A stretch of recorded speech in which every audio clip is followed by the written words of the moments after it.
Welcome to our live training session number 33, part 4.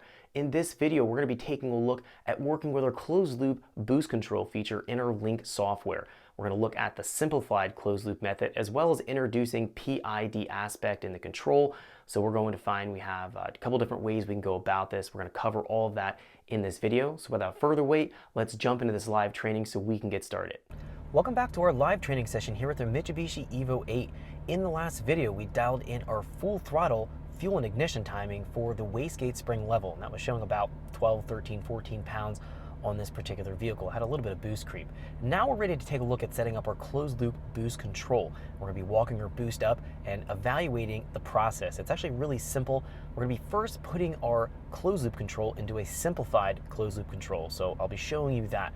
Before we do that, there's one thing I want to touch on in the last video that was a little bit cumbersome when we were trying to do our tuning with our knock control. So let's jump into our tab here right next to our closed loop boost. We found that we were getting very high readings in our knock levels. You were seeing values as high as, looking here, 1,000. That's going to be just way, way too high and not usable. Now, one thing I didn't notice when we were doing that process, looking here into the gain channel, I typically run this gain channel at a value of 1. That's going to be giving you the sensor readings just kind of in a raw state, whatever it's coming out of the sensor. A value of 2 here is going to be doubling that, so our value is going to be really, really high. I'm going to be turning this back down to 1, and then we're going to be trying this again. Now, we'll see that the values are going to go down. We'll have to evaluate that and just kind of see what the process is going to look like. We're going to be using it and keeping an eye on it. I'm not going to rely on it completely for doing the spark timing tuning here, but I'm going to definitely watch it, and we'll see how it's going to be unfolding. I don't know what's going to happen yet, but this gain value, this gain channel being a 2, maybe that's suited the stock sensor, but on a Bosch flat response, we absolutely do not need to do that. So I'm going to put it at a value of 1. I'll do Control S and we'll store that to the ECU. So let's jump back into our closed loop boost here and talk about setting this up. So right now our boost mode showing an open loop. We need to select this now for closed loop. I'll go here to closed loop, say OK, and we'll see here, do you want to clear the target tables? Let's say yes. We need to set all these tables up. We'll get to that in just 1 second. It should be populating our boost target table. There we go. Now it's going to be our boost target table 1. We're going to find map activation here, 100 kPa. So essentially, the boost solenoid will start to run at 100 kPa or 0 psi. That should be fine. You have deactivation timeout here, 0 seconds. That's going to be how quickly, when we get below the threshold here, RPM and the actual load threshold, do we want it to turn off? We'll say immediately at 0 seconds. There's going to be no reason to keep the solenoid on any longer. Now, the RPM activation will probably raise this up a little bit. This is a laggy turbo. In fact, if you take a look at the dyno, we're not making full boost to probably about 45 to 5,000. So we could go and probably raise this up and not run the solenoid, let's say here, below 3,000 RPM. So we'll just raise it up here a little bit. And that's going to be dependent on the turbo size and the engine you're working with.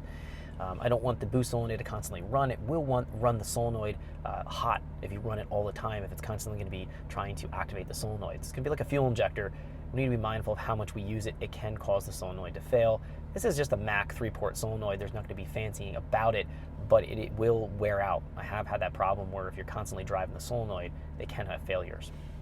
Okay, so now moving into our multiple boost tables, we are going to have 2 boost target tables, and we're going to be using our high-low switch. We've set that up. It's going to be on digital input 8. We've tested it with our switch. So we're actually going to go here to activation tables, and we're going to go here to 2 tables. We'll say OK, and when we do that, we'll say yes, we want to clear out our values in our table 2 and our wastegate values, duty cycle value here. We'll leave it at 0. We'll say yes. That's going to be populating your tables here. Now we're going to configure these tables and set these up. We'll talk about them as we get to that point. Our table activation here is going to be set on digital 8. Digital 8 is where we wired our low-high switch to. It's going to give us 2 distinctive boost targets here for this car. Now I'm going to be setting these tables up gear, so we're going to be basing it on gear and engine RPM. So it's going to give us some flexibility in the programming, and then we're going to have to actually set up our gear ratio. It's going to be pretty simple to do. I'll show you that and how that process is going to go here. Let's select digital 8. Now when we do that, let's do our store here. We also want to just test that it's going to work right. When we go up here to tuning, we go in here to runtime values. We're going to see right now that digital 8 here is set to a value of R, which is going to be our switch. Let me grab my switch right here and turn it on.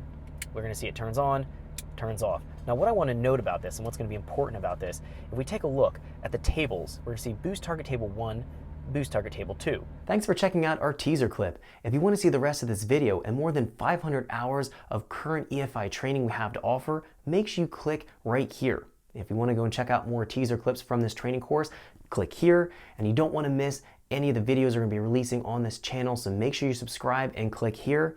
Thanks for watching, and I'll see you guys later.